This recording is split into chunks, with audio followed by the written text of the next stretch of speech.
শার্টের কলার ধরে আমাকে টেনে নিয়ে যাচ্ছে আমার সদ্য বিয়ে করাবো, তবে একটা না দুইটা বউ। দুজনে দুই দিক থেকে শার্টের কলার ধরে আমাকে টেনে নিয়ে গিয়ে বাসের ঘরে প্রবেশ করলো। তার একজন গিয়ে দরজা বন্ধ করে দিল, আর একজন আমাকে বিছানায় ছুঁড়ে ফেলে দিল। আমি কাঁপা কাঁপা সরে আমতা আমতা করে বললাম, আপু দেখো, আমাকে ছেড়ে দাও প্লিজ, আমি তোমাদের ছোট বোনের মতো, তাই না? আমার কথা শুনে তারা দুই বোন একে অপরের দিকে তাকিয়ে বড় বোন বলে উঠলো, ছোট বোনের মতো মানে কি? তখন ছোট বোন বলে উঠলো, তোর মাথায় কি পাগল হয়েছে নাকি? বলে ছুটে এসে আমাকে ধরতে লাগলো। আমি খাটে এসে গুটিসুটি হয়ে এক কোনায় বসে কাঁপা সুরে একটা নিঃশ্বাস ছেড়ে বললাম, দেখো তোমরা যা করছো তাতে আমি ভুলেই গিয়েছি আমি একটা ছেলে নাকি মেয়ে। তোমাদের দেখে মনে হচ্ছে তোমরাই ছেলে আর আমি মেয়ে। আমার কথা শুনে দুজনেই ডেভিলের মতো হুহা করে হেসে ওঠে, আর তাদের মধ্যে বড় বোন বলে ওঠে, হি হি, তাই নাকি? মনে কর তুই মেয়ে।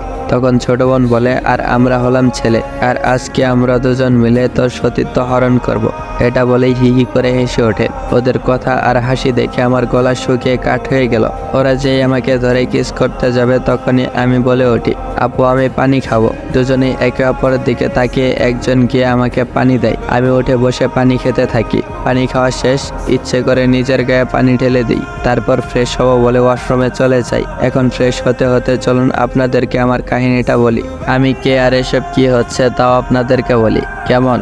আমি হলাম সামি চৌধুরী। এইবার ইন্টার সেকেন্ড ইয়ারে পড়াশোনা করছি। আব্বু আম্মুর একমাত্র সন্তান আমি। আব্বু ব্যবসায়ী আর আম্মু গৃহিণী। আমাদের জয়েন্ট ফ্যামিলি, আর ব্যবসাটাও জয়েন্ট। আমার আব্বু আর মামা মিলে দেখাশোনা করে সেটা। আসলে আমার আব্বু পরিবারের একমাত্র সন্তান ছিল, তাই আমাদের বাসায় মামারাও একসাথে থাকেন।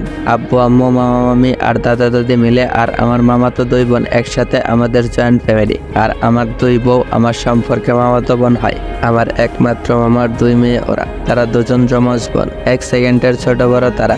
যে একটু বড় তার নাম রাইসা চৌধুরী, আর যে একটু ছোট তার নাম রাফিয়া চৌধুরী। আমি ছোটবেলা থেকেই তাদেরকে অনেক ভয় পেতাম, কারণ ওরা দুজনই আমাকে আব্বু আম্মুর কাছ থেকে শুধু শুধু মার খাওয়াতো। শুধু তাই নয়, সুযোগ পেলে তারাও পেটাতো, কিন্তু মামা মামি আমাকে বাঁচিয়ে নিত। আমার থেকে 3 বছরের বড় ওরা, আর ওদের রাগের জন্যই আমি ওদের অনেক ভয় পেতাম। একবার যখন আমি ক্লাস 2তে পড়ি তখন আমাকে অনেক ভয় দেখিয়েছিল তারা। ওরা যেখানে যেত আমি সেখান থেকে পালিয়ে যেতাম। স্কুলে যাওয়ার সময় শুধু স্কুলে যেতাম, আর বাকি সময় রুমে বন্দি হয়ে থাকতাম। আবার মাঝে মধ্যে ওদের জন্য স্কুলেও যেতাম না। আব্বু আম্মু ভাবতো ঠিক হয়ে যাবে, কিন্তু 1 বছর পার হওয়ার পরেও যখন আমি ওদের ভয়ে রুম থেকে বের হতাম না, ঠিক মতো খেতাম না, তখন সবাই মিলে সিদ্ধান্ত নেই খালাদের বাড়িতে আমাকে পাঠিয়ে দেবেন। কিন্তু আমার আম্মু রাজি হই না। তখন আব্বু বলে, দেখো সে আমাদের একমাত্র ছেলে, সে যদি এভাবে ঘরে বন্দি থাকে তাহলে সামনে কি হবে সেটা ভেবে দেখেছ? স্বামী হয়তো কোনো কারণে মামুনিদের বই পাই, দেখো পরে সবকিছু ঠিক হয়ে গেলে আবারও তাকে বাসায় ফিরে আনবো। আর তাছাড়া তুমি সেখানে গিয়ে থেকো মাঝে মধ্যে। আপুর কথাই আম্মু বিষয়টা ভেবে দেখলো। আমাকে ঢাকা থেকে যশোর পাঠিয়ে দেওয়া হলো খালাদের বাসায়, তবে একা না, সাথে আম্মু আছে। 3 বছর পর যখন 5-এর পরীক্ষা দিতে বাসায় ফিরলাম তখন আপুদের আগের মতো বই পেতাম না। তা দেখে আব্বু তো মহা খুশি, কিন্তু আপুরা আমার সাথে কেমন আচরণ করতো তা আমি নিজেই কিছু বুঝতাম না। আমি যেখানে যেতাম তারা আমার পিছন পিছন সেখানে যেত। আমি কোনো বিপদে পড়লে তারা আমাকে উদ্ধার করত, নিজের বাগের খাবার আমাকে দিয়ে দিত। একদিন আমি যখন ঘুরতে যাই সেখানে আপুরাও ঘুরতে আসে আমার সাথে। সেখানে গিয়ে আপুরা ফুচকা খেতে চাইল, আর আমাকেও বলে ফুচকা খেতে।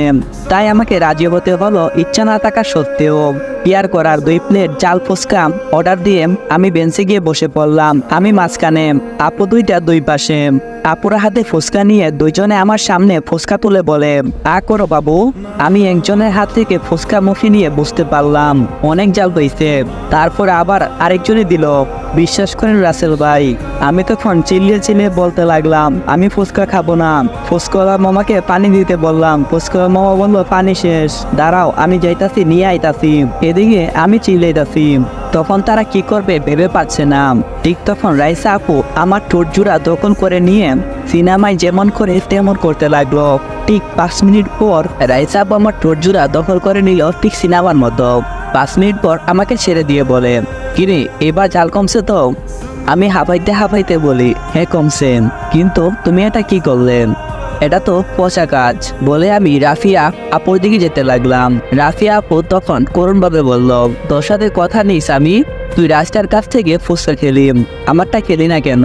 আমি রাফিয়া আপুর কথা শুনে বললাম, আপু দেখো ওইটা অনেক ঝাল, তাই আমি খেতে পারিনি।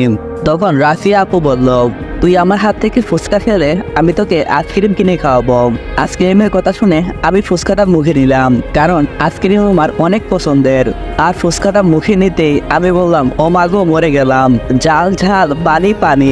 আমার এই অবস্থা দেখে রাইসা আপু ফুচকাওয়ালা মামার খোঁজ করতে গেল, কারণ সেই কখন সেজে গেল, এখনো আসার কোনো লক্ষণ নেই। রাইসা আপু চলে যাওয়ার পর রাফিয়া আপু আমাকে তার দিয়ে ঘুরিয়ে আমার ঠোঁটের সাথে তার ঠোঁট জুড়ো ডুবিয়ে দিয়ে কিস করতে লাগলো।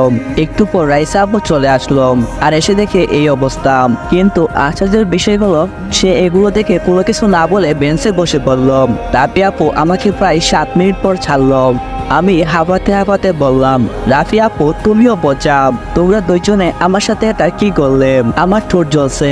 তখন রাফিয়া আপু বলল, চাল কমিনি?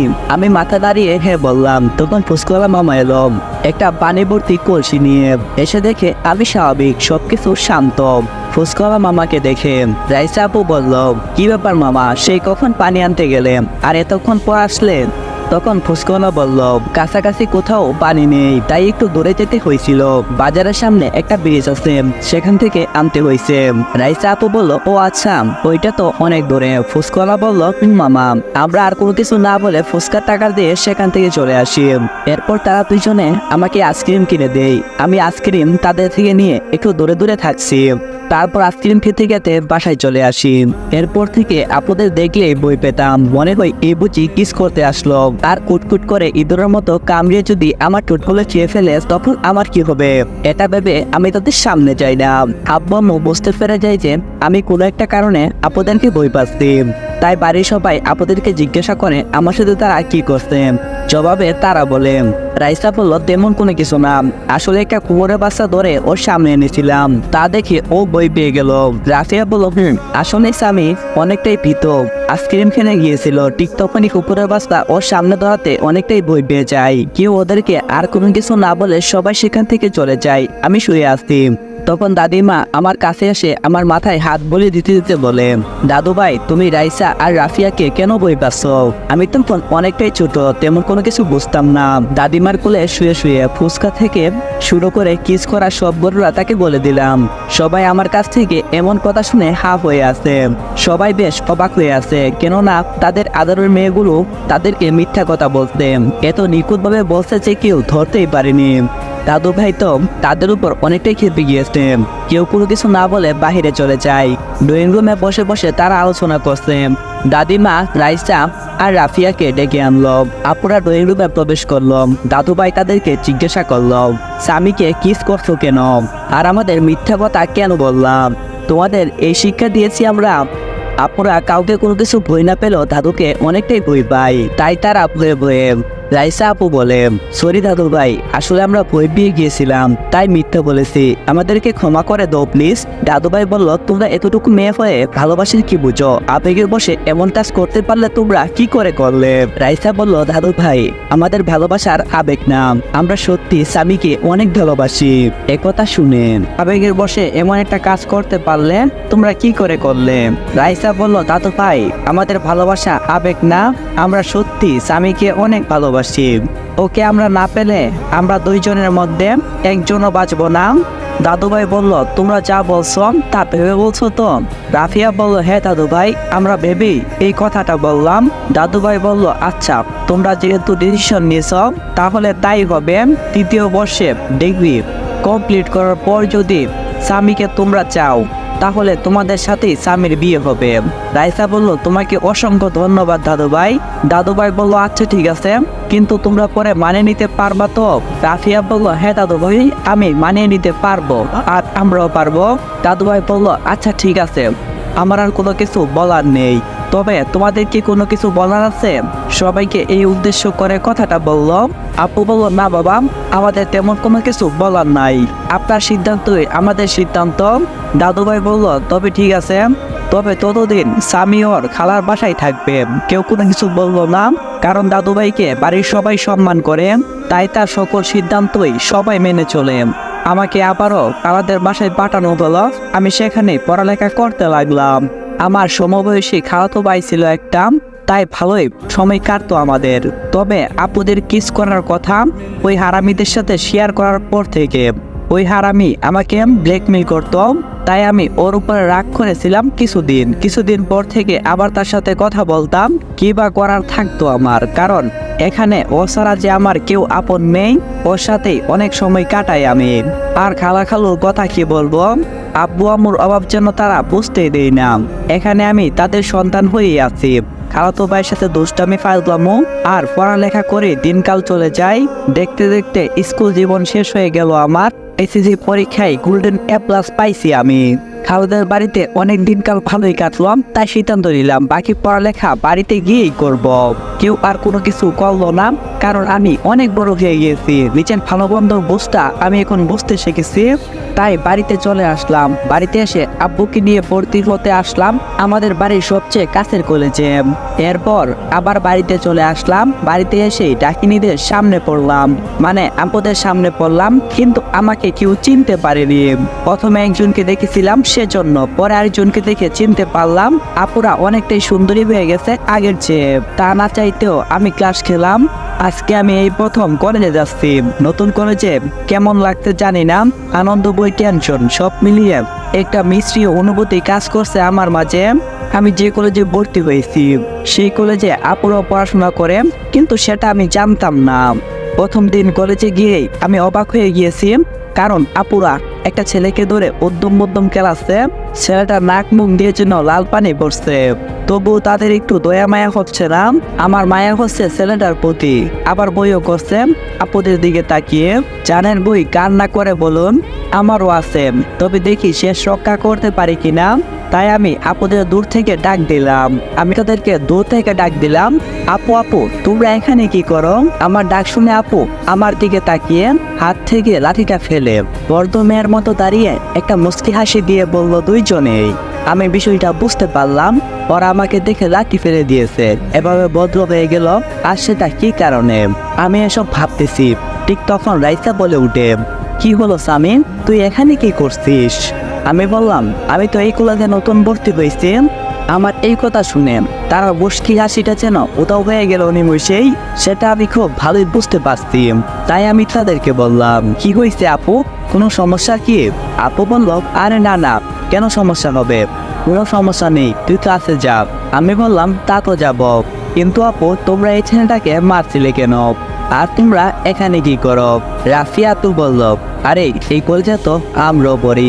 আমি কথাটা শুনে অনেকটাই অবাক হলাম, কিন্তু তবুও তাদেরকে এই বিষয়ে তাদেরকে কোনো কিছু না বলে বললাম, দেখি এখন তোমরা সরব, ওই ভাইয়াটাকে হাসপাতালে নিয়ে যেতে হবে। তখন রাইসা আপু বলে উঠল, না দরকার নেই, তুই এখন ক্লাসে যা, আমরা তাকে হাসপাতালে ভর্তি করে দিয়ে আসবো। রাফি আপু বলল, তুই যা, আমরা তাকে নিয়ে যাচ্ছি। আমি আপুদের কথা বিশ্বাস করতে পারছিলাম না, তাই আমি তাদের সাথে থাকতে চাইলাম। তার কোনো কথা বাড়ালো না। ছেলেটাকে হাসপাতালে ভর্তি করিয়ে আমরা বাসায় চলে আসলাম। অনেক বেলা হয়েছে, তাই আজকে আর কলেজে ক্লাস করতে পারলাম না। আমাদের একসাথে তিনজনকে দেখে আম্মু এসে বলল, কি হয়েছে রে তোদের, কারো কি কোনো কিছু বইছে নাকি? কথাটা বলে আমার গায়ে টাচ করে থাপ মারতাম। পরীক্ষা করতে তখন আমি আম্মুকে বললাম, আম্মু তুমি কোনো চিন্তা করিও না, আসলে দুইটা লেডি গুন্ডি রাস্তায় একটা ছেলেকে মেরে রক্তাক্ত করে ফেলে রেখেছিল, তাই তাকে হাসপাতালে ভর্তি করে দিয়ে আসলাম। আর অনেকটাই লেট হয়ে গেছে, তাই তিনজনে বাসায় চলে আসলাম। আম্মু বলল, কিন্তু তোরা তো কলেজে গিয়েছিলি, আর ছেলেটাকে কোথায় পেলি? আমি বললাম, আপুরা আইসক্রিম খেতে দুবাই যাওয়ার পর আমার সাথে আপুদের দেখা হয়ে যায়। আম্মু বলল, ও আচ্ছা, যা ফ্রেশ হতে যা। আমি বললাম, আচ্ছা আম্মু যেতেই আমরা একটা হাফ ছেড়ে বাঁচলাম। পরের দিন কলেজে গিয়ে কয়েকটা বন্ধু বানিয়ে নিলাম। কারণটা হলো আপুরাই। আমার বন্ধু যারা হয়েছে তারা ও কারণেই আপুদের ভয় পায়। কাল আপুরা আমাকে দেখে ছেলেটাকে মারেনি, সেটা দেখেই তারা আমার সাথে বন্ধুত্ব করছে। তাদের থেকে জানতে পারি আপুরা এই কলেজের বন্ধু, সাথে এই কলেজের সবচেয়ে টপ সুন্দরী, তাই অহংকার আছে অনেক, আবার তেমন পাওয়ারও। সেজন্য তাদের সামনে কেউ গলা উঁচু করে কথা বলতে পারে না। গলা উঁচু করে কথা বললে গলা টিপে হাসপাতালে ভর্তি করে দেয়। আর কারকে ছেলেটা রাইসা আপুকে প্রপোজ করছিল, তাই তাকে পিটাইছিল। ফচুকবর। হঠাৎ এমন একটা অদ্ভুত নাম শুনে পিছনে তাকিয়ে দেখি দুইজন বড়ধর আপু কলেজের ক্যাম্পাসের উপর প্রান্তে দাঁড়িয়ে আমাকে ডাকতে। ওইরকম অদ্ভুত নামে কেউ কাউকে কি ডাকতে পারে আপনারা বলুন। কেউ কোনো কিছু বুঝতে না পেরে তাকিয়ে আছে। তখন রাফিয়া বি ওইখান থেকে বলে উঠল, এই স্বামী ফচুকবর জানে মন আমার। কথাটা শুনে আমার লজ্জায় যেন মুখটা লাল হয়ে গেল। কাশতে কাশতে আমার অবস্থা খুব খারাপ। আমার চোখ মুখ লাল হয়ে গেছিল, সাথে সাথে পানি পড়তে টপ টপ করে। তবুও আমার কাশি থামছে না। আমার এই অবস্থা দেখে অপর প্রান্ত থেকে আপুরা দৌড়ে এসে আমার মাথায় হাত বয়ে দিচ্ছে, আরেকজন আমাকে আস্তে করে পানি খাওয়াচ্ছে। দুজনের এমন কাণ্ড দেখে আমার বন্ধুরা হা হয়ে তাকিয়ে আছে। এই গুন্ডি মেয়েরা এমন শান্ত হয়ে গেল কি করে, আমার সেবা করছে। এটা যেন কেউ বিশ্বাসই করতে পারছে না। তারপর থেকে শুরু হলো আপুদের টর্চার। কোনো মেয়ের দিকে তাকানো যাবে না। আর যদি ভুল করে কোনো মেয়ের দিকে তাকিয়ে ফেলি, তাহলে সেই মেয়েটাকে পরের দিন কলেজে দেখা যায় না। কোনো মেয়ের সাথে কথা বললে পরের দিন পাওয়া যায় হাসপাতালে। তাই কোনো মেয়ের সাথে বইয়ে কথা বলতাম না, কারণ ভাই সবারই তো মরার বই আছে, তাই না? আমার একটু বেশি। আমাকে দেখে মেয়েরা কম হলেও 10 হাত দূরে থাকে। একদিন কলেজে একটা মেয়ে আসে, দেখতে বেশ সুন্দরী, তবে আপুদের মতো সুন্দরী না, তবে কমও না কোনো দিক থেকে। মেয়েটি হলো আমাদের কলেজের প্রিন্সিপালের মেয়ে। এই মেয়ে নাকি ভীষণ রাগী, স্বয়ং প্রিন্সিপাল স্যারও নাকি তার মেয়েকে ভয় পায়। বলা ভালো, এই কলেজের প্রতিষ্ঠাতাদের মধ্যে আমার আব্বু ও মামার সাথে প্রিন্সিপাল স্যারেরও ভাগ আছে, তবে প্রিন্সিপাল স্যারের বেশি না, মাত্র 20% মতো। আমি সেই কলেজে এসে বন্ধুদের সাথে বসতেই অনেক বলে ওঠে, মামা আজকে কলেজে একটা সুন্দরী মেয়ে এসেছে। কিরে স্বামী গোতোষ কেন? আগে শুনতো পুরো কথা। পিছন থেকে মেয়েটা বলে ওঠে, খুব সুন্দর তাই না? সুন্দরীদের কাতারে পড়বে একদম, তাই না? অনেক বলল একদম সেরা সুন্দরীদের কাতারে পড়বে, দেখলেই চোখ জুড়িয়ে যাবে, যেই দেখবে তারই। কিন্তু সেরা সুন্দরী বলে কথা, তবে রাগটা অনেক বেশি। কিরে রাফি, তুই মাথা নাড়িয়ে বারবার না করছিস কেন? মেয়েটা বলল, ও আচ্ছা তাই বলছি, তার রাগটাও কি সেরা সুন্দরীর মতোই নাকি? অনেক বলল, একদম রাগটাও সেরা সুন্দরীর মতোই। কিন্তু তো তোমরা এখানে কি করো?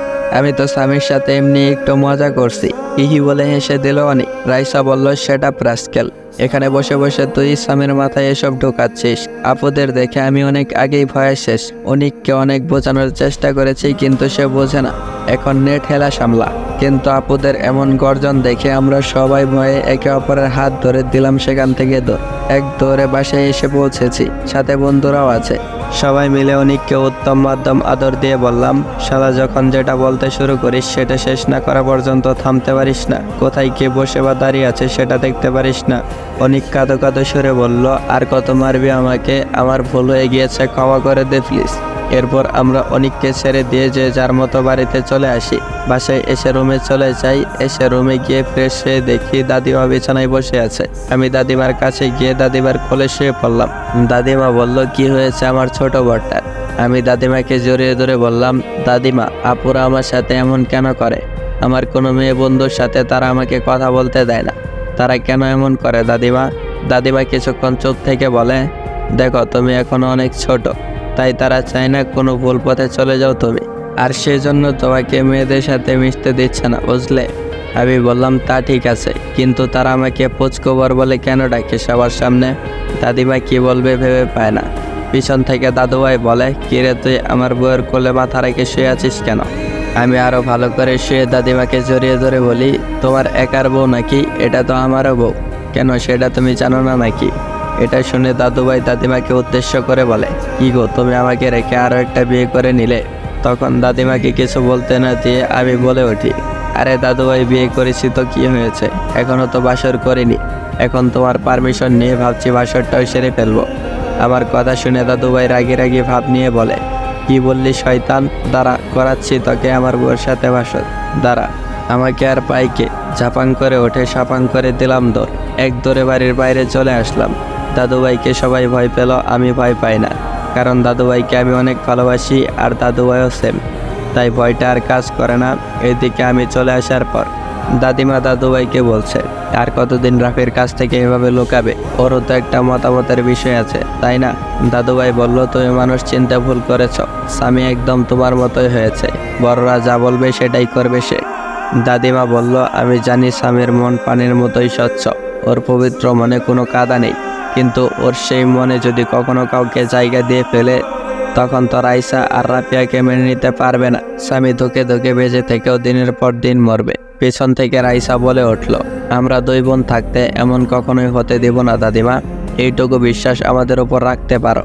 রাফিয়া বলল, হ্যাঁ দাদিমা, ওকে আমরা আজ থেকে ভালোবাসি না, 6 বছর ধরে তিলে তিলে ওকে আমরা ভালোবেসে যাচ্ছি। দাদিমা বলল, আমি জানি তোদের ভালোবাসা খাঁটি, কিন্তু মঞ্চে মানে না কোনো বারণ। স্বামীকে দেখে রেখো, কারণ এখন স্বামীর উঠতি বয়স, প্রেম ভালোবাসা করতে তো চাইবেই, তাই সাবধানে থেকো। দাদুভাই বলল, হ্যাঁ স্বামীকে এখনই কিছু বলো না তোমরা, কারণ আমি চাই না স্বামী এখন কোনো সিন ক্রিয়েট করুক। রাইসা বলল, ঠিক আছে দাদুভাই, আমরা কিছু বলবো না। রাইসা বলল, আচ্ছা দাদুভাই দাদিমা, আমরা এখন আসি তাহলে। হঠাৎ করে অনেক জ্বর অনুভব করছি আমি, কিন্তু তবুও ঘুম থেকে উঠে ফ্রেশ হয়ে কলেজে যাওয়ার জন্য রেডি হচ্ছি। প্রথম ইয়ারের ফাইনাল পরীক্ষার আর মাত্র 2 মাস বাকি আছে। রেডি হয়ে নিচে এসে দেখি বাড়ির সবাই আছে একসাথে, অনিকও আছে। অনিক আর আমাদের বাড়িটা পাশাপাশি, তাই অনিক মাঝে মধ্যে আমাদের বাড়িতে আসে আর আমিও ওদের বাসায় যাই।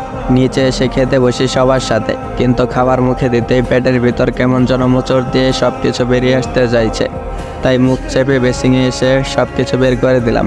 পেটে কিছু নেই বলে তেমন কিছু বের হয়নি। আপুরা আমার এমন অবস্থা দেখে দৌড়ে আমার কাছে চলে আসে, দুজনের হাতেই পানির গ্লাস। আমি তা দেখে ওখানেই ওদেরকে রেখে চলে এলাম খাবার টেবিলে, কারণ আমি মুখ পরিষ্কার করে নিয়েছি। খাবার টেবিলে বসতেই অনিক বলে উঠল, কিরে তুই আবার কার সাথে আকাম কোকাম করে ধরা খাইলি? আসসালামু আলাইকুম এভরিওয়ান, কে আমার আপন গল্পের প্রথম পর্ব এখানে এন্ড করা হলো। তো গল্পটা তোমাদের কাছে কেমন লাগতেছে অবশ্যই কমেন্ট বক্সে জানিয়ে যাবা। আর নেক্সট পর্ব পাওয়ার জন্য অবশ্যই চ্যানেলটা সাবস্ক্রাইব করে বেল আইকন নোটিফিকেশনটা অন করে রাখবা। আর যদি আগের গল্প দেওয়ার কথা বলা হয় তাহলে এই গল্প এন্ড করে তার পরবর্তীতে ওই গল্প দেওয়ার চেষ্টা করব। আর হ্যাঁ, এই গল্পের পরবর্তী পর্ব পাওয়ার জন্য অবশ্যই চ্যানেলটা সাবস্ক্রাইব করে বেল আইকন নোটিফিকেশনটা অন করে রাখবা। তো পরবর্তী পর্ব আসা অবধি সবাই ভালো থাকবা, সুস্থ থাকবা, আল্লাহ হাফেজ।